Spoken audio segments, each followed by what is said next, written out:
What's going on, everybody? My name is Justice. I'm with my guy. What's poppin'? It's poppin'. It's your boy Tyaire. How y'all doing? And you're tuned into the Silky Boys podcast, or this podcast out for sports news, just what's going on in the culture. So, how you feeling this week, bro? Bro, I'm wearing my feelings on my shirt today, bro. I'm wearing a black shirt, so that's usually a dark, gloomy mood, bro. So that's how I'm feeling today, bro. How you feeling? I'm I'm feeling the same way. I'm in a similar vein as you. This it keeps happening as a Jets fan, and it gets sick and tiring, but it's coming to the point where it's like you expect it every year, just something to happen. It seems like it's going good. Like, wait, the other shoe has to drop at some point. Something has to happen because this is just too good right now. And it finally happened. Yesterday at with a joint practice between the Packers, Carl Lawson ruptured his Achilles. He said he felt a pop, and whenever you hear a guy felt a pop when it comes to an injury, doesn't look good at all. So he's gonna miss the entirety of this upcoming season. Good thing for him, he just signed the bag, so he's got some security as far as money goes, contract wise. But some moment for us Jets fans, especially after you read the reports from local reporters saying that he was by far the best player on the Jets, like both offense and defense, and just the fantasies we had about this upcoming season, about what could have been, what our defensive line could have been, you know, the year Q could have potentially had with Carl Lawson on the edge. It sucks. It's a blow, but speed recovery, Carl. Hope he gets back and just better than ever.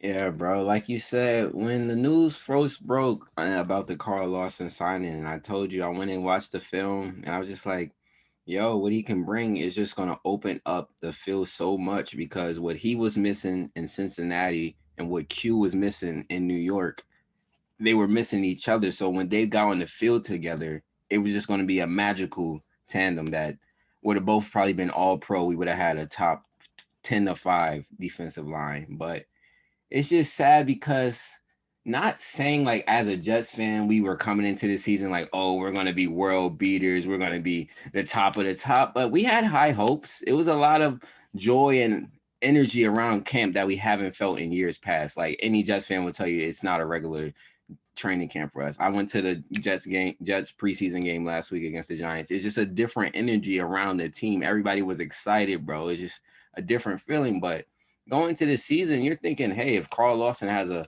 all pro type of season and our defense is carrying us halfway through the season, we can be in a late contention for a wild card this year. But it just seems like with this news, it's the same thing for the Jets. And why it's so depressing is now we have to wait till next year to see what happens. And it's just always like that. But I do just add a bright side out of this. We still have hope because we still have a young ass team. He's only 26. We have a young offense that probably wasn't going to probably be there to really be where the defense needed to be anyway. So this just gives us another year to build and for them other defensive players to grow in their role. Bryce Huff was killing at the game I saw last week. So he can grow more and be a number one this year coming off the edge. And next year when Carl's back, they have a tandem. So and then even though where we end up in the draft, we could get somebody free agency next year. But this year is just going to be about growing the offense. And Robert Saleh is a defensive guru, so he's going to know how to work and mismangle with the players that's left. So it's really next man up right now. And this Jets team already been through a lot. We lost Coach Knapp, RP, so they're already battling. So they're already coming into the season. Everybody has a chip on their shoulder. So I feel like they're still gonna fight hard. Like CJ Mosley said last week, if you think you're just about to come in like play around with the Jets, you're gonna get your ass beat. And I still feel like even with this injury, they have a more fuel to them. Like, nah, we got to go play for Carl. Like he was ready. He was putting his all into this, and we got to go do that for him. And I feel like a lot of the players have that mentality on this team. Zach Wilson, Elijah Moore, CJ Mosley. Like it's a lot of those like-minded guys. So I feel like, and under Coach Solid, they just all going to be rallying. So we're going to fight hard. We're going to be looking like the Giants like were last year. Yeah, and honestly, that's all you can really ask for at Exactly. This year. Just be a scrappy, competitive group that's building the foundation of just being a good team the next 2 or 3 years. That's all you can really ask for. As far as guys, replacing Carl on that other side, you mentioned Bryce Huff, Jonathan Franklin Myers. That those are going to be. I'm really looking at those two guys. Which one's going to end up being the starter for them? But like I said, just next man up mentality. Hey, this is your opportunity now. Go out and show if you can be a quality starter. So, and yeah, energy is just going to fuel everybody. Just play hard, play for Carl, play for Coach Knapp, and yeah, this team has a chip on shoulder. I'm still excited for the season, what we can do. While you're at that preseason game, how did it look?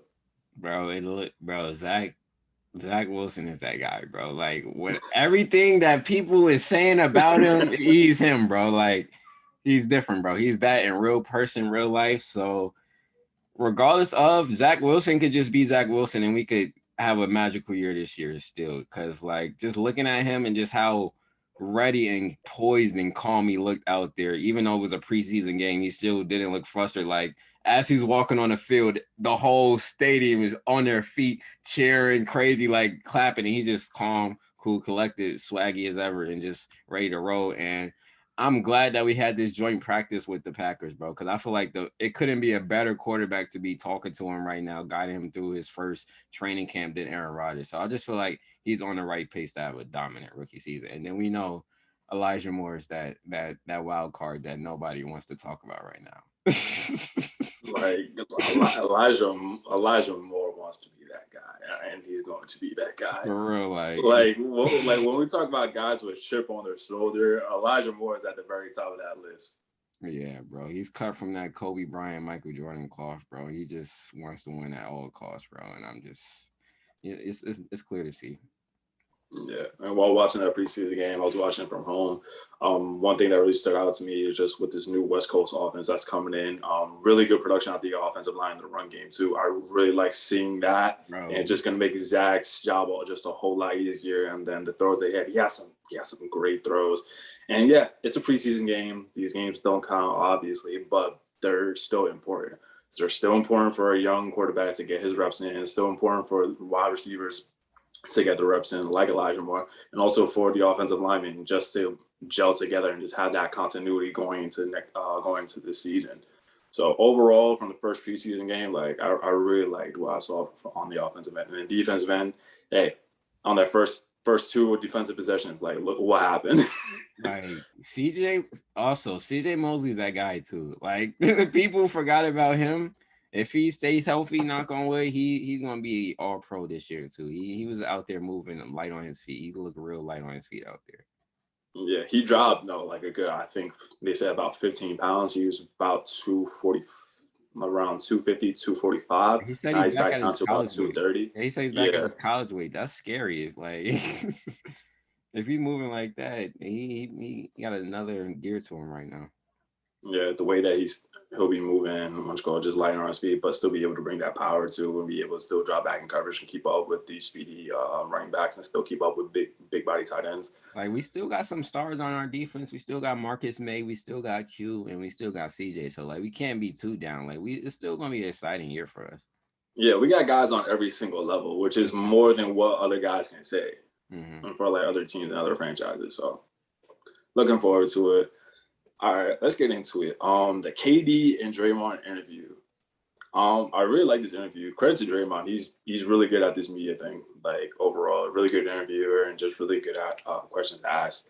Obviously, the elephant in the room, the big question of all was, why did KD leave the Warriors? Why did he do it? Why would he leave a seemingly perfect situation? And KD, he explained his reasoning why. And was it the argument that happened against the Clippers? It was, but it wasn't. It was the thing that kind of sparked it, but how the organization internally handled that argument afterwards is really what led KD to leave. Yeah. I don't know, bro. Like as a KD fan, I get what he's saying, bro. But I feel like regardless of whatever he was saying, bro, like the energy just felt like KD was leaving, bro. Like you really didn't feel like he was a warrior for real. Like he really didn't feel like that. So I always felt like even during that time, there was a point where it was like, okay, he's going to get out of here and feel like I'm going to have to win a ring without these guys for people to really try to take me serious. And I feel like he always felt that in the back of his mind. So yeah, that argument might have sped the process up, and like Draymond might have brought some of that out. Like, just say what it is, bro. Just say you're gonna leave, and we all gonna just take it for what it is, and it could be the last dance type of thing instead of us just tippy-toeing around it. But I feel like it was a mixture of both. And then and of course how the management just wanted to play sweep it on the rug, like, oh, we're just a perfect Warriors dynasty. Nothing wrong happens here. We just go, it's like a well-oiled machine. Like, no, we have problems too, and we have to fix them. So like everything's not just peaches over here. And so it's just a whole culmination of all that. And that's what happens when winning. Like we saw it in The Last Dance, and we're gonna see it when this doc come out in 20 years, bro. Right. Yeah. And like the key thing that really stood out to me was Draymond's perspective on it, his side of the story after the argument. Bob Myers, owner of the Warriors, come out and basically say like, "Hey, listen, like you need to apologize. You need to apologize, KD." And Draymond's attitude was, "I'll talk to him, but you're not going to tell me how I'm going to approach this." And that kind of left a sour taste in Draymond's mouth, sort of say about ownership. And really, like, this is something that you really don't see in basketball, more so in football, just how owners want to create a certain narrative or have a certain narrative be towards their liking and saying, "Hey, I'm the owner, I have this power, you know, I want it to be this way. I want it to be this type of way." And for Draymond, like, I really applaud Draymond in that moment for him just being a real one, just saying, no, like, at the end of the day, like, you're not going to control me. You're not going to tell me what to do, because at the end of the day, I'm a man. Like, I'm a grown man. Like, I'm going to handle this situation how I'm going to handle this situation. And also, like, I really felt like that just went without even saying. Like, I felt like, you know, Joe Lakers shouldn't even said anything about this situation, because at the end of the day, these guys are competitors, and sometimes that competitive is going to spill out into the floor sometimes and engage in arguments. But also grown men. These guys are in their late 20s, 30s now. Like, they're grown men. They know how to handle situations, and they know how to clean it up for the sake of the team and for the sake of winning. Yeah, and it's like you can't pick and choose when you want me to be me. Like, it's cool when I'm being me and we winning championships and stuff. So like, I'm gonna be me regardless. So like, you can't pick and choose. So this is what comes with me. You want me, Draymond Green, here? I'm gonna be that all the time. So that's just what it is. And I felt that's what he was saying. So I'm like, this is me. You can't pick and choose how you want it. I'm gonna be this all the time. And you love me when we was winning championships, so you gotta love me now. And it's just, that's what it is. And he had to stand on that, and that's what he did. He's a real one. Yeah, I already know that, but like, ownership really probably didn't like that interview. With that segment of the interview came out, but it's like, hey, that's just Draymond being a real dude and just explaining really what happened. We're not going to look at the Warriors in any type of way after the fact. Like, we're still going to look at them as a first-class organization that still had championship expectations for this year and the years to come. So it really doesn't change much. Exactly. It is what it is between that. What's going on with the coach? Actually, real quick, I wanted to bring this up to going into the culture. Did you see Wale's tweet? Yeah. How'd you feel about it, bro? I agree, bro. I'm always a Wale stan. People know that about me. I always give Wale his flowers where it's due. He just has too many cultural classics for Wale not to be considered one of the greatest rappers of all time. It's like, no matter what, and he has too many solid albums for him not to be in these type of conversations. So just like the album About Nothing's a classic, and it's just like his songs are timeless. You can hear Lotus Flower Bomb forever. You can hear Matrimony forever. It's just like so many different songs you're gonna hear, and it's not many rappers that we put in these conversations that have hits like him. So it's like, if we want to start breaking down this list, it's a lot of people that if we had a versus couldn't keep up with Wale. So it's just like, and I feel like people just like to give him that corny tag because he wasn't the cool guy like maybe Meek or like Drake or all of them, and Kendrick had the soulful type of thing, and J. Cole had that bop already. So it's just like he was on the outside looking in, and so they didn't really look at him that way. And he kind of pushed the hits, kind of. So people like, oh, you're just a hit chaser. When nah, if you really listen to an album, he's talking about real shit throughout these shits. So just like, people, and it's you know, the internet, it's really a trend to hate on Wale, so that's what it really was. But I definitely agree with that tweet, bro. How about I agree. I agree with it too. And just like people say, like, oh yeah, like he's chasing his sound. Like, yeah, he had to chase his sound just for label purposes. Like, even though like you could tell, like, hey, I'm gonna give an effort, but this is not really what I want to do. You listen to his hits, and even his hits, he said like they got plaques, and they do.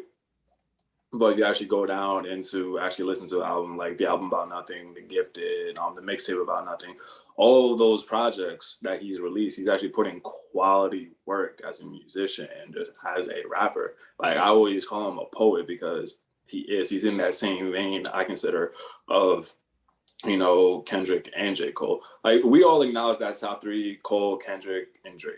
But that's that top three. But in that second tier, Wale's in there with Big Sean and Meek Mill too. Like he's right there in there. If we really want to talk about it, he's right there. And the fact that he's still able to be relevant among his peers, like 10 years later, you look at that double XL freshman class, like how many guys are still there that came out within those 2-3 years after that cover came out? Yeah, not many. And that still is have hits on radios right now. Like Wale got a hit right now, bro. Like he always keep one with him, bro. Like you can never deny him about that. Exactly. And like when I saw that, like I wasn't tripping on that at all. I was just like, yeah, this is exactly how he should feel because he is. He's just one of those guys that's just not talked about like that for whatever reason he's not. But again, if you actually go back and listen to the bodies of work, you'll agree too if you actually give it a chance. But people don't want to give them a chance, or they like to, you know, just follow a trend of just hating for no reason. Like, oh yeah, I'm gonna hate on this dude even though I've never listened to any of his music just because it's trending. Like, and I just think that's so corny. Yeah, I listen to Wale every day, bro. So like, I'll never say like Wale ain't coming on, bro. Like Wale ain't never corny to me, bro. Nah, absolutely not, bro. Again, he's one of the greats. For real. Speaking of one of the greats, bro, Division dropped. Like, yo, let's just cut to it, okay. Like, let's just cut to it, bro. Division dropped. What was it? I forgot what it's called, bro. Honestly, already, bro. The celebration to the memories of sign, a toast to the memories. Cheers to the best memories. Yeah. Cheers to the best memories. After listening to this, they're one project away from superstars. They're just one. In our minds, they already are at this point. But just for the mainstream, they're just one project away, bro. Because what they did, okay, they released Amuse Inner Feelings last year. Our number one album of the year. Like we still listen to this album. Play. I listen to that shit daily. We still listen to that. I can't listen to 2 songs and be like, okay, that's it. No, I have to listen to the. Bro, let me run this shit. Like I will run the entire project. For real, bro. They released that last year. Magnificent piece of work. Come back this year. Combo mixtape with Ty Dolla. Oh my god. This is one of my favorite projects of the year by far. I put that in the same breath as Snow Allegra's project right there. And honestly, like, I think I like it a little bit better than the Snow Allegra project, honestly. Because it's from the guy's perspective, and that's why I love this nigga Daniel, bro. Because he's one of the sickest out right now. And people are just not talking about him, bro. Like, he's from that future cloth, bro. And people is not really ready to talk about it right now, bro. But he's inching toward being one of the toxic of all time. But continue, bro. Bro, just overall, just a magnificent piece of work, bro. And 1985 better begin the Supermax. Like, he better begin the Supermax because there's no, like, the dude is just so talented as a producer, picking these samples and just coming off with just modern, keeping still within, like, the sample, but just adding that modern twist to it to almost seem like it's still kind of timeless. And then the transitions. Like, he needs to do a masterclass in transition because you literally listening to this through, you probably can't tell where a song ends and where it starts. Cannot tell. It's truly a gift. He's like a magician with that shit, bro. Like, yeah, like you said, a masterclass needed put out. But if I'm him, I'm not putting a masterclass out. That's my sauce, and it's staying with me, bro. But. Quick, like, we just got to get into a few songs real quick, bro, or a few lyrics this man Daniel says, bro. I just want to know, quick question. I have a question about Toronto culture, bro. Like, is Toronto really diverse like that, or just Toronto strip clubs diverse as hell, bro? Because nah. I honestly, I think Toronto is truly a diverse city like that. Yeah, I think they do have like a lot of a lot of different cultural elements just bubbling in that city. Like they have a lot of Caribbean influence into that city. right. Because this man Daniel has slept with every type of stripper possible. This man, at the beginning of Somebody That You Don't Know. First of all, when that song came on, I was like, "Who the fuck back Justice the Aux right now?" And they like, "How did like?" I was like, "What the hell just happened?" But I was like, "All right, we going here now." I'm like, these niggas have every type of flow, every type of bag. They have every bag. They're really mini Drake, bro. They're really mini Drake. That's who they are, bro. They're the R&B Drake. They're the Drake I want, bro. I want Drake to strictly do R&B, and I love Drake for all my life. That's what Daniel was giving me, bro. The strictly R&B side of Drake, and we going into it. The first line, bro. This man says her father was a mariachi and her mama was a dancer, bro. If we go back to album last year, I'm using her feelings. What was that song Courtside? He said her father was a what? What was her father? Something I don't know. I forgot, bro. Her father did something, bro. But her mother was a stripper as well, bro. How many of these mama women had a young boy? Hold on. Oh yeah, it was just about the mom. Yeah, her mama had a young kid. It was just about the mom. But why is Daniel dating all these women who moms were strippers? First of all, so he's just dating a lineage of strippers. Like Daniel just finds girls that come from a long lineage of strippers.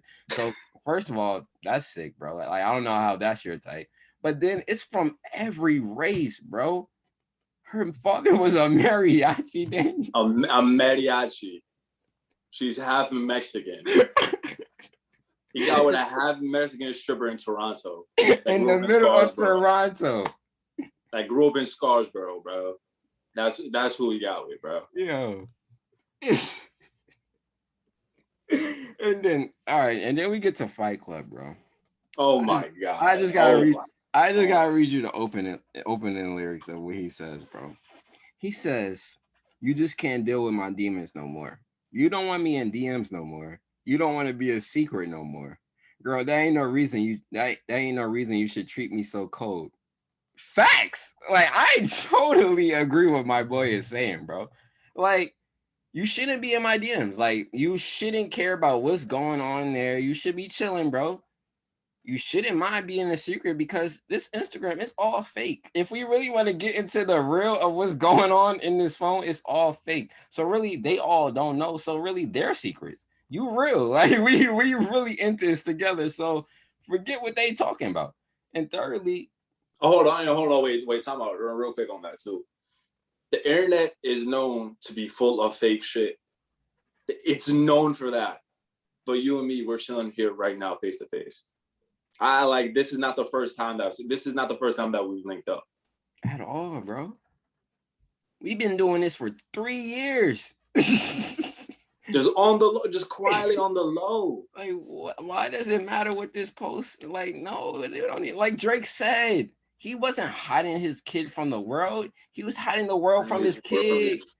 I'm hiding you from the world, man. It's nasty out. It's sick out there. Niggas is giving massages and barely almost having sex with women. He's having sex with women, but we don't want to talk about that. Period. Like, yes, he is. There's no way he's not piping every single one of his clients. He's piping every one of his clients. Every single one, bro. And like, off camera, I'm gonna tell you how I think one of my chicks might be there, and I don't want to say nothing, but hey. He's another Justin on Instagram that we got to get out of here, bro. Justin Lustin, that nigga's nasty. Justin like, boy, we got to get the Justins out of here. The Justins are ruining 2021 for our females, bro. But continue for Fight Club. Back to Dang, bro. He's just a legend, bro. We got to get into these songs, bro. What's your top songs off the album? It's Fight Club. Fight Club, like from what he's talking about. The slow motion sample, like I just love it all. How you working like that, like that, and like that. Say, damn, yeah, bro. That boy 19 be in his bag, man. Like after listening to that, I had to go back and listen to the original. I had to all over again. I'll say Fight Club and also Can't Tell too. Can't Tell with Waji. I really like that, and I just I like Waji's verse. As soon as he comes out, he says, "I'm a Pisces, and I'm looking at my horoscope, and it tells me that you and I are freaks." Like, that's why I be getting into my shit. I don't even give a fuck about horoscope, but I would definitely find the one that's. No, I'm definitely getting that line off. I'm definitely. I'm saying the one that's gonna help me fuck the quickest though. Like, I'm definitely. I don't care. I'll be a Scorpio, nigga. I don't care. Like whatever connects with you. Like. Overall, but like those two songs are really just my favorite, and also I really enjoy Wedding Cake too. Yeah, that's like a little like classic, traditional type style R&B. Like I really enjoyed that as well too. Bro. I like Fight Club. Somebody that you don't know, because Daniel was just saying some crazy shit on there, and Ty went crazy on there too. I like Don't Say a Word, Ty's verse especially, because like anytime you could shoot at her ex, do it, bro, and I'm always on that. Don't compare me to your ex. I deserve more respect. Way more respect. Don't even do that. And then better yet, bro, whenever Daniel gets on his R&B ballad shit, just telling you niggas that y'all can't really sing with him, I'm always for it, bro. So like, and he did that a couple times. Yeah, like Daniel, keep doing that to these niggas because they can't fuck with you, bro. You the hottest nigga out in R&B right now, and I'm gonna say it's stamped, bro. You have 2 back-to-back projects proven, bro. Everybody else, come say something. Like, come say something. And speaking of which too, like over like a couple of times over the course of this project, like you could feel like what he was going through in that studio when he was singing. Like it's like especially like in that first part of Fight Club too. Like you felt that.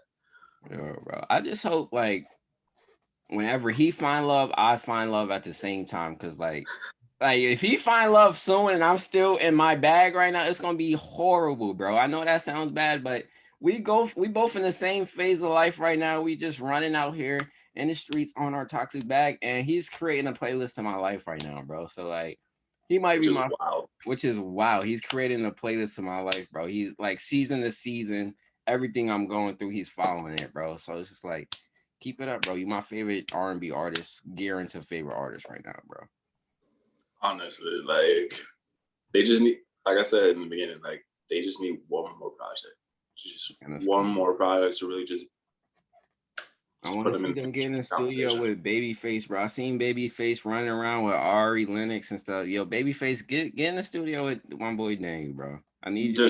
Just play him amusing her feelings. Just play him that. He won't understand. You don't understand after that. Like JD produced somebody that I don't know. He produced that one, so at least he already in tune with some R&B legends. But I need you to get in tune with Babyface. That's the next move for them, bro. If they get Jimmy Jam and Terry Lewis, either one of those two, if they get in the studio with them, then the next album's a classic, bro. But they need a classic R&B writer to just sit down with them and just get that new toxic shit that they be on in that old school R&B, and it's out of here, bro. And because they do that old school R&B already just so well already as it is. Like because we think Amusing Her Feelings is a classic, bro, but like that shit will be their Summer Walker over it, bro. Like that shit will take them out of here, bro. Yeah. I just can't wait. For real. Just period. I just can't wait. I've listened to this project about 3-4 times now. And like I just still can't get it up. Shout out to Division, shout out to Daniel, shout out to Paul, aka 1985. Like I just like the promo run too. Did you see the trailer to go along with it too before they released it? I thought that was really crazy. Yeah, that was mad funny, bro. Yeah, that was dope. Yeah, they got a nice little click, and I think they signed to LVRN, so they are on Summer's label. So maybe they might be working towards getting them that summer album next, bro. So this might have been the just precursor, like they labeled a mixtape. So not their like first release with the label, but the next one gonna be the official release with the label. So can't wait. Can't wait. You want to talk about OnlyFans real quick? Like I don't know who's making the decisions over there at OnlyFans, but y'all, you made a terrible decision. You made a terrible decision. For those that don't know, OnlyFans really came into the scene last year during quarantine. made it able for people to post sexually explicit content on their site. Has to pay a fee, monthly fee, $20, whatever price point you want to set it. And it was just another way for pornography on the internet. That's basically what it is. Pretty much. They had a good run. They had a good about 2-year run. Came out earlier this week that starting in October 1st, I believe is the date that they are going to ban sexually explicit content. OnlyFans, do you not understand that this is what got you popping in the first place? This is what made you the conglomerate that you are. This is the reason why you have over 130 million subscribers in under 2 years. Again, someone's doing something wrong over there on the business end. On the real world end, as far as users, as far as people that who are profiting off this, are making thousands upon thousands of dollars every month off this site. I hope y'all stacked up. And I hope that you brushed up on your work resumes. Yeah. Oh man, I just hope y'all heads got a little deflated. I just hope some of the air came out of that bubble, because it's looking rough out here, man. Like, I don't want to kick nobody when they down, so I'm not, but this shit is funny as hell, bro. It's fucking hilarious. What? Come on now. On OnlyFans tip, bro, like, y'all gonna see, because Tumblr did this and then Tumblr got out of here, bro. So y'all gonna see that, bro. Y'all had the corner to be the porn Patreon and y'all just fumbled the bag. Like, y'all had the market corner, like nobody was coming in and really messing with y'all, bro. Y'all had the base, just keep doing what you was doing, and you was on the path to success. Porn is $1 billion industry, bro. Like, you could have found other sponsors other than whoever was the money people that told y'all had to get rid of this. But on the girl side, bro, it's just like, I spoke to at least 6 or 7 different girls that was like, yeah, this OnlyFans bag, it's the bag and it's never going anywhere. I was like, you sure? Like, you don't want to continue college or anything. You don't, okay, college is not for people. You don't want to build any other type of trades, anything. You're just gonna do, you think this is what, no offense to sex workers, but I don't believe God put anybody here on this earth to have sex as their job, bro. I just don't think that's what he intended for it to happen, but hey, to each his own. But it was like, yeah, this is my career. People are making $100,000 a month off of this. I'm like, hey, go off. First of all, you're not gonna be making that trash. You're broke and from the hood. Like, niggas is not really paying to see like that. You might make a calm 1,000 a month, 1,000 a year. Like, you might make a calm little living off of it, but you weren't going crazy. But some of them was going crazy and they were going nasty. And I was like, it was gonna backfire them eventually, because coming down the line, you were gonna have kids. And your kids were going to get bullied. We're starting to see the stories of kids coming home from school ready to commit suicide because they're getting their ass beat at school because mom is clapping her cheeks on the net every day, and they can pull this file up on their phones. Every kid has a phone now in school. So that was going to be one kind that was going to come up in the pipe. And this was the other kind, that they can shut this shit down whenever they want. You should have a backup plan, which women, they didn't have, and now they're here. And it's just like with the PPP guys, like, I hope y'all stacked up, bro, because y'all saw this quarantine as a moment where y'all were lit as hell. Y'all were the top of the top. Y'all were so nearsighted. Y'all didn't see that there was a bigger picture to all of this shit. Y'all just thought this was like a 1-year thing. No, we see we're still in this shit. Like, it's still going crazy. Like, just going for the quick bag is not always the right bag. And I hope a lot of people learn that lesson right now. Like, yeah, going for that quick bag is not the right one, because now you got to go back to that, and you still have videos that were online, and you can't just be like, oh, I'm back, guys. I'm like, no, we've seen your titties, ass, all that. We've seen everything, and we're not gonna forget to. Like, yeah, you could try to like take it down from your account, but the thing is, once you put it on, that's forever. It's there forever. Like, niggas could have screenshotted your name, filed that shit. Niggas could find anything on the internet, bro. So, like, once it's up, and you got to deal with that. And now they got to deal with that and file for unemployment. So It's about to be a crazy fall, bro. I said we was in for a weird year. It's a real weird year. 2021 is one for the fucking ages, for real, bro. It's hilarious, bro. But on the business side again, so I said they amassed, OnlyFans amassed over 130 million subscribers, bro. We know the vast majority of that has to do with sexually related content, right? So like, I'm just doing a number split with you. Let's say 90% is sexually based content and 10% is the other content that's on there, right? So, and let's say of the 90%, the average subscription is, let's say, like $20, right? Over under how much money they amassed? Over under 800 million. What do you think? Over under 800 million in the last year and a half or 2 years? I'm just saying off the number of subscriptions that they have, because they said they have over 130. So I'm saying the 130 million is just the basis of what we're going on. Oh, right over, because the subscriptions could be from $5 to $100. So they definitely amassed over that. That's what I said. So let's say just say as the average $20 subscription, right? Just as the average. OnlyFans in the past under 2 years, a year and a half, has amounted $2,340,000,000. 2.3 billion. That's roughly where they're looking at in about 2 years. Numbers don't lie. If I'm an executive of OnlyFans, if I'm a very large shareholder in OnlyFans, I'm putting this number up to their face right now. Like, what are we doing? When did we get morals all of a sudden? When did that happen? Because y'all didn't care about this for a year. You knew this was going on. It was trending as soon as we got into quarantine. Rival movie. Beyonce sung about it in a song, like all of a sudden, oh wait, we care now. We have morals. We don't want sexually explicit content on our site. Y'all didn't care for a year, and we made billions. Like, y'all are synonymous with sex. When people say, "Oh, she's starting on OnlyFans," we think about sex, my guy. Like I don't. We're not thinking Patreon. We're not thinking like a Patreon type of site, bro.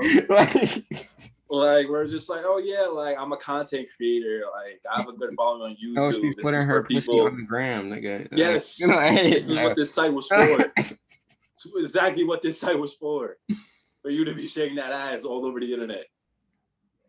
And it's raps, man. That's crazy. It was a wild era, bro. Like it's sad seeing the era go, because like it was a moment, bro. It was a moment in time, bro. Like I'll never forget that shit, bro. Like OnlyFans was definitely a moment I'm gonna tell my kids about. Like, yo, your mom, I don't know if she was on that shit. I did a thorough back screening check so y'all wouldn't have to deal with this shit. But just in case, I'm gonna tell y'all about this site in case some niggas approach you in schools about it, because it was a crazy moment in time. You didn't know who was on and who was not, bro. Like you got to do a full back. Like that's the new thing you got to do on dates, bro. In like 10 years, you like, did you ever have an OnlyFans?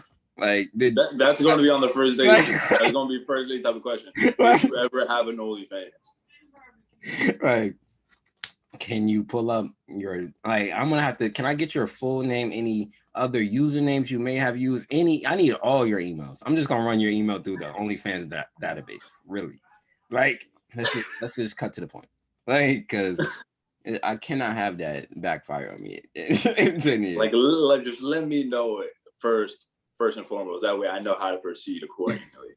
There's only one way I'm gonna proceed. I'm out of there, because I never want to see my somebody just pull up to me with a video of my bitch sucking dick. Like that's immediately you go to your knees. Like it's no other.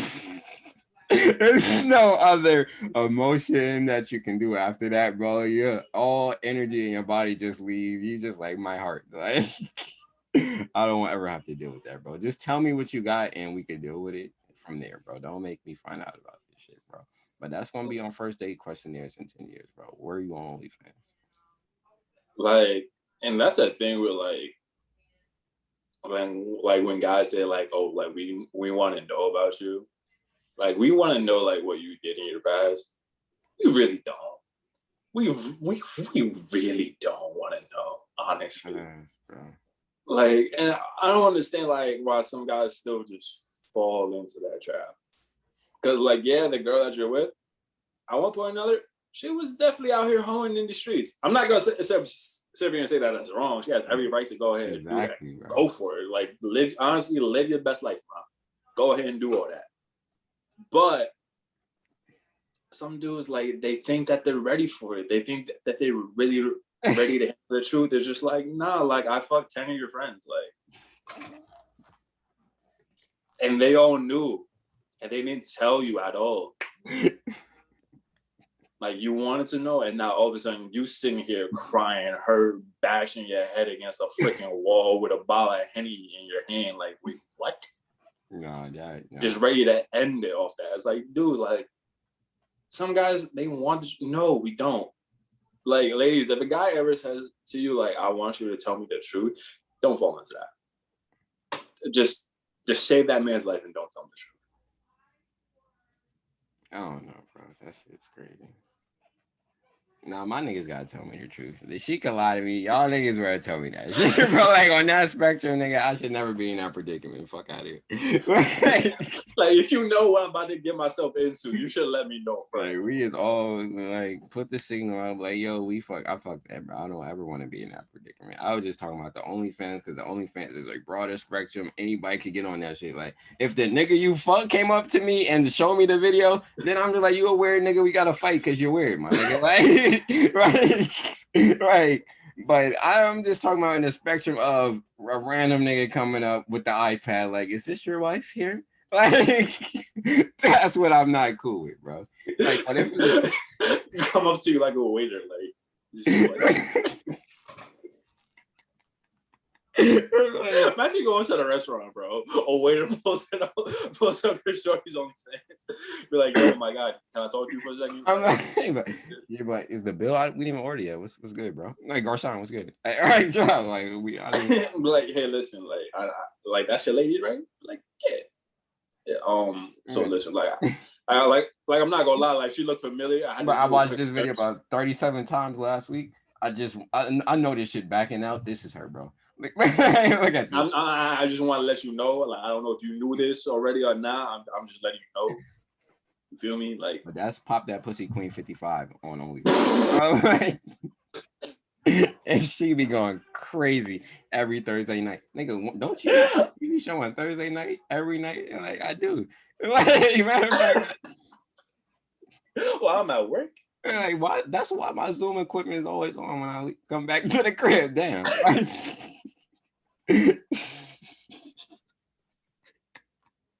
Like, nah, bro. Mr. Waiter, I'm out of here. I'm like, tell that order. I'm like, order the largest steak to that table. I'm out of here, Mr. Waiter. I'm out of here. Give it to that, bro. Like, Mr. Waiter. Like, Mr. Waiter's hilarious. You say all type of shit out that. You all discombobulated. You just trying to get out that restaurant as fast as possible. Like, yo, y'all got a back door? Can I leave through the kitchen? You fuck around just... I'm gone. Where'd you go? Nah, you just being a bad fuck around, just wash dishes. Just fuck around and start washing dishes in the back. You're not gonna know what to do. Like, you be mad and shit, like, fuck it. Since I'm here, I might as well help y'all niggas. I ain't got no bitch, right? Right. Ain't shit for me to do here, bro. Ain't shit for me. Ain't shit for me here, bro. That's hilarious, bro. No, I respectfully slap the shit out that waiter if he did that, bro. Like, just let me enjoy my date, nigga. I was just trying to fuck this bitch either way, bro. Like, you don't know what type of relationship. I know this. I know the video, nigga. Why you think we here? This is an expensive restaurant, nigga. Like, you hating, bro. Nah. You hating, bro. You're a hater. You're a hater, bro. Nah, you take it to the expensive restaurant just to fuck? Nah, bro. Come on now. Nigga, she has 50K on OnlyFans, nigga. You gotta take it to this nigga. Yeah. This nigga. That nigga just came to hate, nigga. Yeah, you work here, I'm beating, nigga. Get the fuck out of here. We'll go to you and be like, hey, listen, I got some content ideas. Nah, bro. But back on new music, bro. It was a new album I listened to that I was fucking with. First of all, we forgot the last episode, delete off my shit, didn't process. We talked about the Nas album, bro. I listened to it when I went on my Atlanta trip. That shit is fire as hell. I went a year right in the vein of the first one, bro. In his bag, listen all the way through him and Hit Boy, dynamic duo. But another album that came out, bro, that it just has me questioning like the justice system, like how the world works, like what goes on in the universe, bro. Cause I'm confused how niggas are dropping classic behind bars, bro. I'm confused. Like why does YNW Melly's Matter of Slime slap so hard, and this man is potentially facing life in prison? Like, what is going on in the Department of Corrections, bro? How does he have a full-blown studio that he's doing? How does he have access to this? Like, I was listening to this album, and you know what I was thinking of? Bro, you remember in Power, bro? When freaking what's his name got locked up, bro, and he did that whole song for like 7 minutes. Oh yeah, fucking Empire. Empire, that nigga Lucius, bro. That nigga Lucius. Yeah, that's what I'm thinking this nigga has, bro. He has a Lucius set up in there, bro. Like, there's no other way, bro. Because this man is dropping heat, bro. Like, fam. Like heat, bro. Like, wait, time out. You're supposed to be so like it's either he either has the Lucius setup, or all of these were already pre-recorded. And he just letting the clip fly, bro, and just like fucking drop that shit, bro. Either way, that's some gold shit, bro. But the thing is, right? But I forgot on what song, but on one song, he's singing the hook through the jail phone. That's what I don't understand, bro. Like, how is he doing this, bro? Like, how? If he doesn't have the Lucius set up, and the only way he's like really speaking to people is through the jail phone, how does it sound studio quality? Why does it seem like, oh yeah, nah, he just walked in the studio and just did this? And then, bro, he's on a promo run in jail, bro. Man, it has Gucci shoes, Gucci belts. Like, fam, how is this going on right now, bro? Like, which yo, YNW Melly, bro. He's gonna go down as one of the greatest of all time, bro. Because like I listened to his album, bro. I really wasn't expecting much out of it. Honestly, I really wasn't expecting much. But after like the first like 4 songs, I was like, wait, I kind of mess with this. I was like, wait, hold on. Then by the end of the project, I was just like, I actually like this project. Like, I actually really like this project. Out of nowhere, bro. Like, Mind of Melvin with Uzi's fire. Take Care featuring the hero and the voice, fire. Pieces is probably my favorite song off there, goes hard. Loving My Life, Capri Sun Fun, Best Friends. Like he went on a solid five song run in the middle of his album. And then he still has the TikTok hit that's going crazy, nah, boo boo. So it's like he's still giving hits, and he still got his album cuts, bro. So it's like, bro is snapping behind bars, bro. Like, I don't think we ever seen an artist like he might be the greatest rapper behind bars of all time, bro. Like, he definitely has that stamp for sure, nigga. Like, any rapper that released songs behind bars has never been on this level, bro, ever. Like, Bobby's verse was cool. Rowdy had a couple verses that was cool. Max B be putting out albums, but they don't be sounding like Melly and shit, bro. Melly, it might be between Melly and Max B, but Melly is definitely the greatest artist behind bars of all time, bro. Because if I'm not mistaken, this is what, his second one? This is second release, bro. So like, I don't know if this is in the clip, because it can't be in the clip after album number 2, bro. Like, I don't know, bro. I don't know. All I know is that the music, it sounds good, and I really enjoy the album. Just okay, you got 55 years to respond, bro. You got 55 years to respond is crazy, bro. It's a wild amount of time to respond to something, bro. You got 55 years by this. What? I'll give out most dudes like a week. You only have the chance to have that title while you're in jail. He has 55 years. So in that span, you can respond to claim this title. After that shit, when you get out, you can't be like, I was the greatest rapper in jail. No, nigga, you didn't drop no heat during that time, nigga. Like, nah, honestly, if Melly is releasing something, bro, there's no excuse for taking time not to be releasing something, bro. There's no reason why, bro. Like, NBA only been in there for 6 months. He already trying to get some shit out, bro. Like, he already itching to get it off, bro. Like, shit, soon all the rappers gonna be in jail, so they just gonna have to get used to these in jail studios, because that's how it's looking, bro. You come out with a song in 6 months, you locked up, bro. So they just better get used to this shit, sadly. Like, that's wild, bro. Nah, I wonder what Kd is doing in jail, bro, honestly. He's just working out. He's definitely working out, bro. I just wonder if he's actually like still working on music though. That's honestly my question. He probably is, bro. He probably still writing, bro. But it's just like, nigga, 55 years is a long ass time, bro. Like, you're gonna sit and think about that for at least 10. You're gonna think about 55 years for at least 10 of them bitches. Like, damn, I really got 55 right now. like 10 of them 55, you sit there just thinking like, them niggas really gave me 55. Then you're 15, you accept you here, and you're like, all right, let me live my shit. That's when he gonna release some shit. So when he like 25, 27, then he gonna get into his greatest rapper of all time in jail bag. That's when we're gonna get the TK Classic. 26, 27, prison technology be off the chains by then, nigga. Like, oh, he might fucking just hologram into the studio from outside of jail. We don't know. Nah, bro. Like him and Melly about to have a beef in jail, bro. They gonna have a music beef while in jail at the same time, bro. TK gonna be like, I get out before you. Hi. Two niggas with two bodies beefing is crazy. That's it. Nah, bro. No, that's a real life beef, bro, and that's a scary beef. I'm glad that's happening behind bars. That, bro. Facts.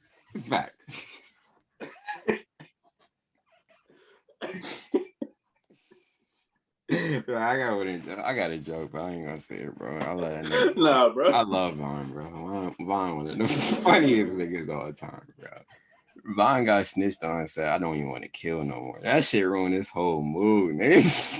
Nigga got snitched on and said, I don't even want to drill no more. Like, y'all niggas fucked up my vibe. Like, y'all fucked up my vibe for the week, nigga. Like, messed up my vibe forever, bro. Messed up his entire vibe forever.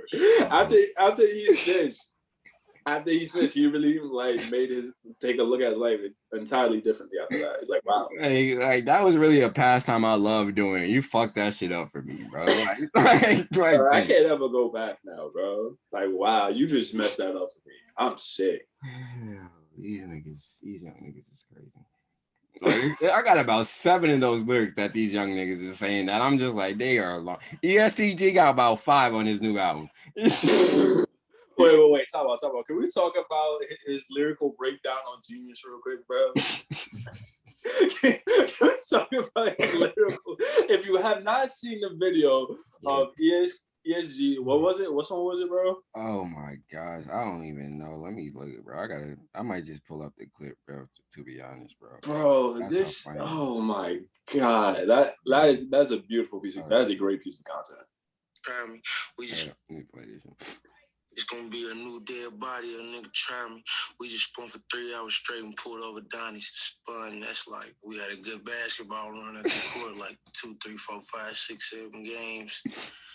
That's spinning, you know what I'm saying? We just keep on running them games back to back, feel me? And then so we just pulled over at Donnie's just to get some, you know what I'm saying, rehydration. City norm slime, getting you snake bass partner. Yeah, you kept the back door closed, but you ain't lock it. Slimey's kind of like, I'm always willing to help. You know I'm always willing to help is crazy, bro. The craziest lyric, bro. I think he said something like, my favorite thing to do is hop out and rob niggas and some shit like that. I'm like, fam, I got 7 like calm, cool favorite things to do before I get to hop out and rob niggas. Like, play the game, eat, smoke, talk to a girl. Like, that's your favorite thing to do is run out and I'm like, yeah, these young niggas is crazy. That's a different type. It was even crazier that he got a scholarship to play football, bro. That's the even crazier part about it, bro, to me at least. I got a full full ride athletic scholarship, played linebacker, bro. Just show you what these niggas love the most, bro. I mean, he said it. That's his favorite thing to do. So I mean, hey, You got the bag now. that's all that matters. That's all that matters. One of the top rap albums out. So hey, we here. That ass, bro. All right, on another music tip though. Like, I was listening to Take Care again today, bro. Like, that's in my top 4. We already did that podcast about a year ago. Is Take Care Drake's only classic? Not at all. I'm glad you brought this up because I was coming here, like, whenever CLB was dropping, I was coming here to give a fucking just a tribute to If You Really This Is Too Late, bro. Because that album is, like, if you really just get into everything surrounding that album, it's probably one of the craziest albums you could just think about. Even the name, bro. Like, that album is really Drake telling the rap world, like, bro, it's over already. Like, I took this shit over. I changed it, bro. And from the first song, bro, it's energy, bro. He just starts that shit off telling you, bro, like, I'm about to change how the sound of music is. And by the end of the album, the years to follow, the next year is 2016. That's the big music shift that we talk about. And it started really at the top of the year because that shit released in February. So he jumped out the gate in that year, like, no, I'm starting this shit off and y'all just got to follow. And then after that, that's where everybody dropped that year. Kendrick dropped off To Pimp a Butterfly later that year. But Drake was the first one to step out like, no, I'm changing this shit, bro. And then just the songs and the hits. And I think it gets a glimmer because of the fucking Quentin Miller situation, bro. But like that album is a classic, bro. Like just song from song, the first 4 songs, I don't think it's a better 4 if you go to any rap album, bro. Like it's just crazy, bro. But yeah, I would say he got 2, bro. And then I might even say the one with him in the clouds might be a possible 3rd one, bro. Views? Yeah, no, not Views. Like, I'm not trying to suck Drake dick right now, but like, no, I ain't gonna say Views. Nothing Was the Same might be a classic as well too. Nothing. Yeah, I'll agree with that too. So he might have a 3-album run where he put 3 classics in a row, and niggas, he might have started off with 3 classics for his first 3 albums, bro. Like, if we really want to talk about it, Take Care, Nothing Was the Same, If You're Reading This Too Late could be a classic if we don't want to count Thank Me Later and So Far Gone. Yeah, but even Thank Me Later still was still a great project. Exactly, bro. And that, like, I'm pretty sure that definitely went platinum, right? Yeah, it did. I think everything Drake dropped goes platinum, bro. But from Take Care to If You're Reading This Too Late, that's crazy. But like, it's crazy to say Drake is not the GOAT because even if you keep going, bro, you just go to crazy shit like What a Time to Be Alive, and then you get to Views, and then you get to More Life, and then like Scorpion Side B is a classic in my eyes, but nobody want to talk about it. It's just like, bro, it's just the hate train. I feel like it follows a lot of the people why people hate on Beyonce, bro. Like when you too great, people just want to find a way to find something wrong about you, bro. Like there's a slew of people in the world that hate on Beyonce, say she's not talented, she can't do this. I met a lot of them, bro. And I'm just like, bro, no, like I'm not even a big Beyonce fan, but after I watched the Homecoming documentary, and I'm like, bro, she's up there. There's nobody up there higher than her. Michael Jackson and Drake, her. That's the 3.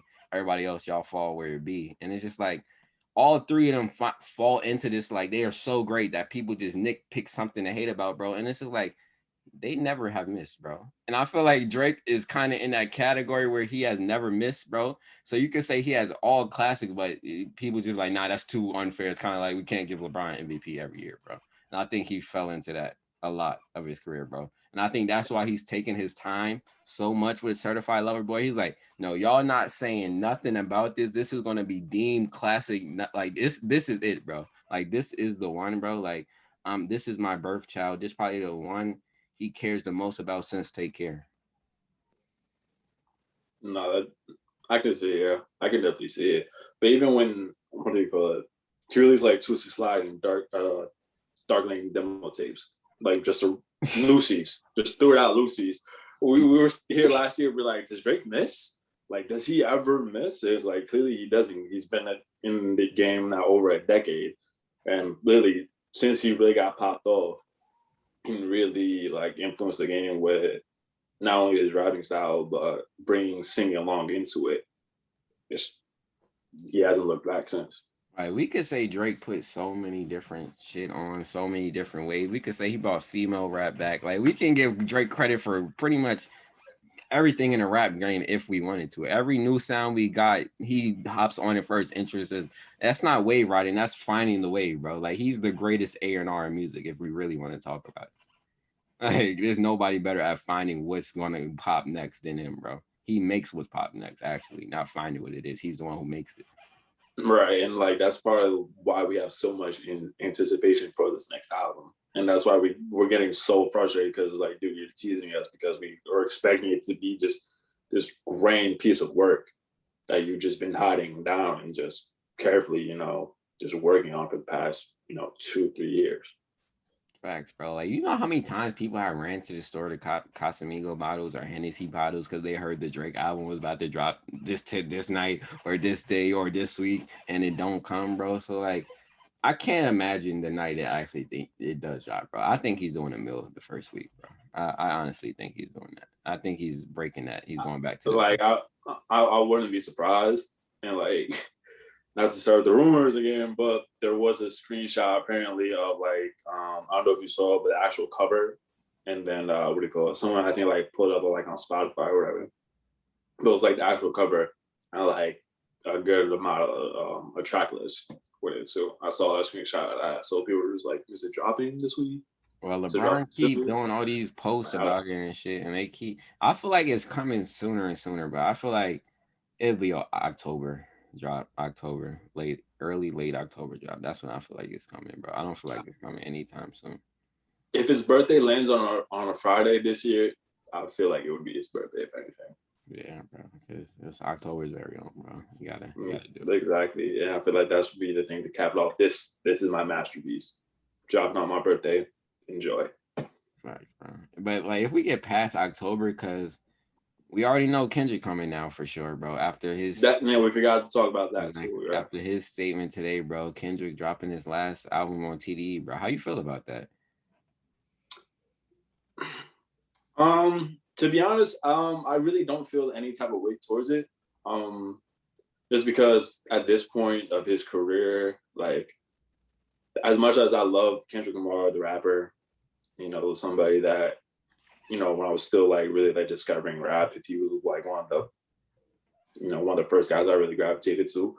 I'm not really mad at it. I completely understand it, especially where he's coming from in this stage of his life, where he really feels like, music really isn't everything to him at this point. He said that like in a statement, pretty much said like, this is gonna be my last album, but even after this, I'll still go on living like trying to find like my purpose and what like I'm really like meant to do. Yeah. And so it's gonna be kind of like a bittersweet moment when it actually does release. Like, damn, this is like really like the last like Kendrick album that's gonna come out.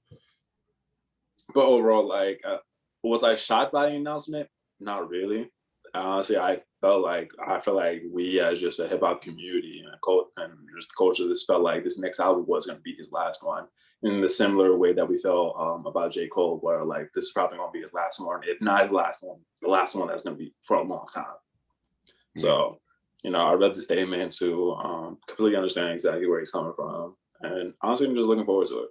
Yeah, it's definitely exciting, bro. And I don't even feel like it's his last album because no rapper ever really retires. They always come back in another form. Jay-Z said that the Black Album was his last album and released probably 5 albums after that, bro. So rappers say one thing, it's their art. They love it forever. They always going to create music. But I just feel like he just ended his phase of his career. And I feel like we seen it with Drake, Cole, Kendrick. I feel like we're finally seeing the rappers of our era get into their Jay-Z type of stage of life, mogul bag, running their own corporations. And I feel like Kendrick's about to start. I think he's starting up his own label or something. I think PF Lang or something. He has something pending, but he has some company he just started. I feel like he's focusing on that. Like we seeing Rihanna hit a Billy, we seeing Kanye hit a Billy, and then I think that's what really with him, Kendrick, Cole, and Drake is all mind is on. They're like, we about to give you this masterpiece right now. We about to give you all this, and then this second phase of life is we still gonna be making music.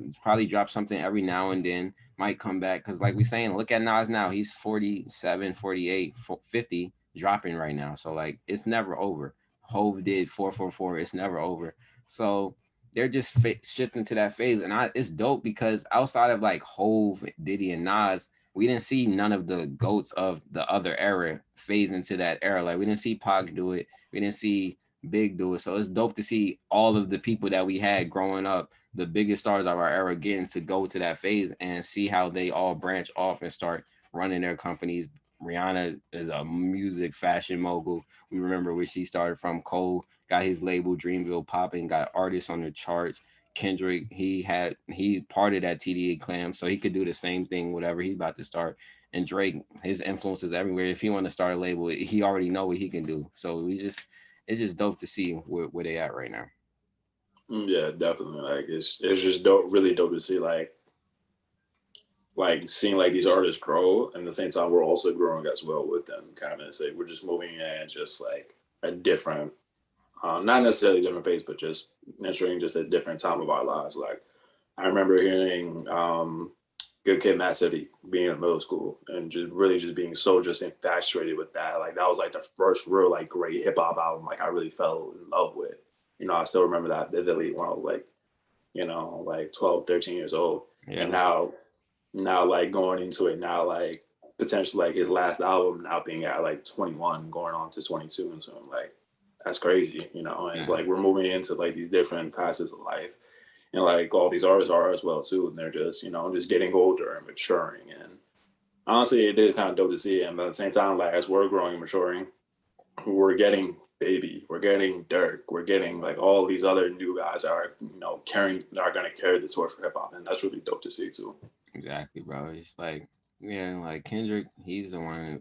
Everybody know what Good Cat, Mad City meant to us, bro. That's my rap confession, bro. So like, it's always a toast to him. And yeah, and now we get to see how like our parents felt like seeing the younger generation. Like you could pick and choose who you like out of there. Like my mom, I'm like, oh yeah, I like Drake, I like Kendrick out of there. So we could be like, oh yeah, we like Baby, we like Dirk, but all the other guys we don't really mess with. So it's just even seeing us like as music consumers shift how we used to be like, why are the old dudes always hating on us? Like, why are they hating on our music? Because like we loved everything in our era. Like everything was fire, bro. And now we get to the point where like, all right, some of that shit is trash and some of it is fire. Like you're not at that fully overhead point. It was like, nah, all that shit is trash, bro. Give me what I'm listening to. Like we're gonna get to that point eventually. Like, nah, I just want to hear Baby, Drake, and them niggas. I don't want to hear none of what y'all playing right now, bro. So it's just right. like evolution of life, bro. So I want to accept every stage of it, bro. And when I'm in it, I'm gonna be like, yeah, I'm in this stage right now, and I'm going hard for it, bro. I have to go hard for it. But I mean, at the end of the day, like you know, good musicians are always going to catch your ear regardless of like what stage that you're in. Like, bro. Like I know an old lady that if you put on some Baby right now, she's like, yo, this young boy is going crazy. Right? Right. That's soul. Is music is timeless. It's soulful. Good music is timeless and soulful. If it's trash, it's out of here. Once it's out of here, it might have a brief little moment, but it will get weeded out. We've seen it time after time, and we even see it in these verses. And I think that's why these verses are great, because it kind of exposed some artists. If you had like a hit of the time, or if you have a timeless hit, like you might have played that hit like, because in the verses you can see like, oh yeah, I remember this one came out. That like if it's a hit of the time, that you will see, oh, I remember this one came out. But if it's a hit, you're like, oh, this is my shit. This is timeless. Like it's forever, bro. So you see the difference, and I'm glad Versus is here now, so it could just show you what 20 years down the line what some of these people is going to be, bro. Speaking of verses, we just had the Locks and Dipset verses. What would you like to see next after that, potentially? Bro, I've been hyping this verses up since I just need to see Usher and Chris Brown. I just needed it to happen to get it over with, bro. For real, like we've been having some of the biggest verses ever that we never thought would happen, bro. I feel like there's no reason they shouldn't be able to get that done, bro. And I feel like it'll be a good battle, bro. But we know what's gonna happen. But that's what I need in my soul.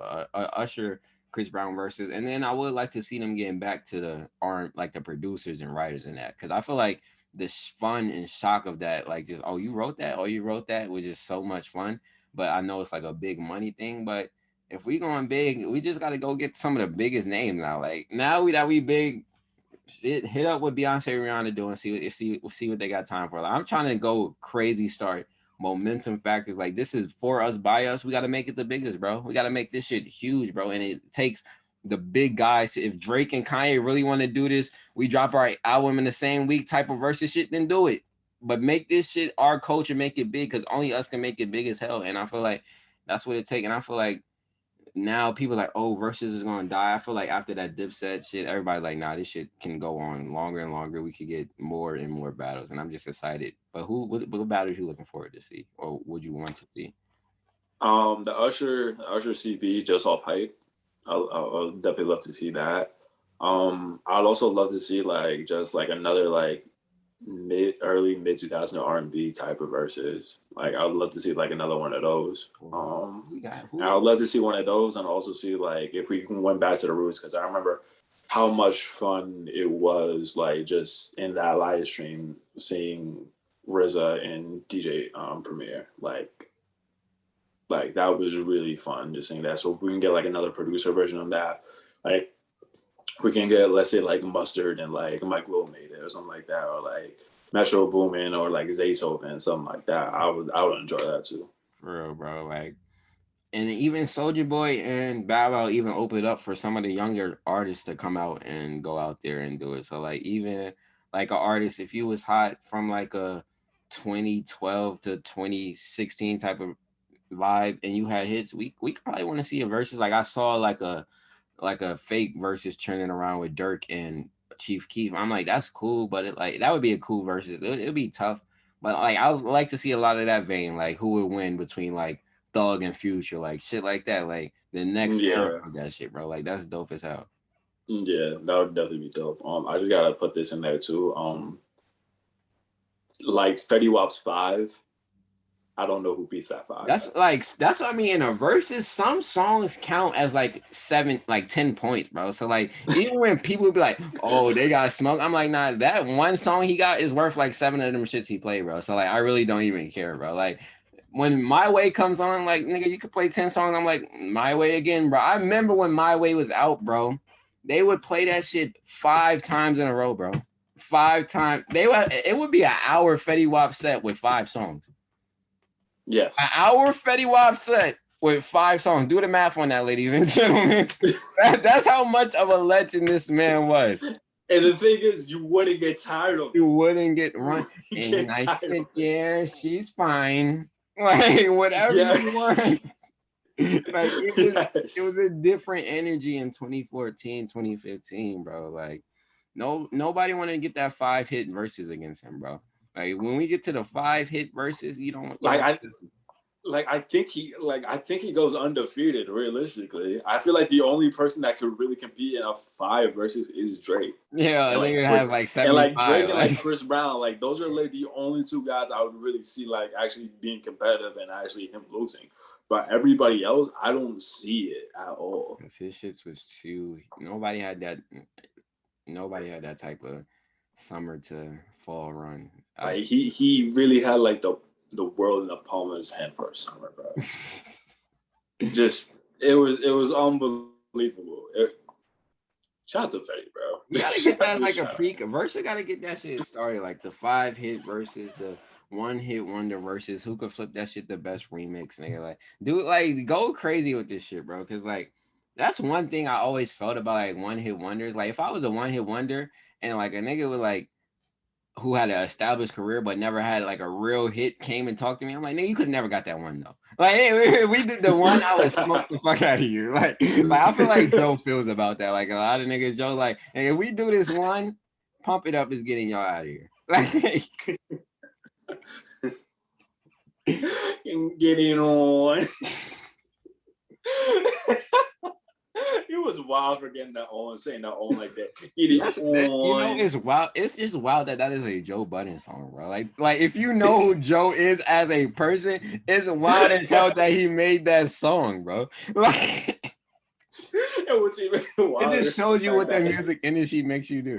Like, it's wild the fact that beat was originally supposed to go to Jay-Z. And then Jay-Z got mad that the nigga made a hit. Like Jay-Z got mad that he made the beat a hit and robbed this shit.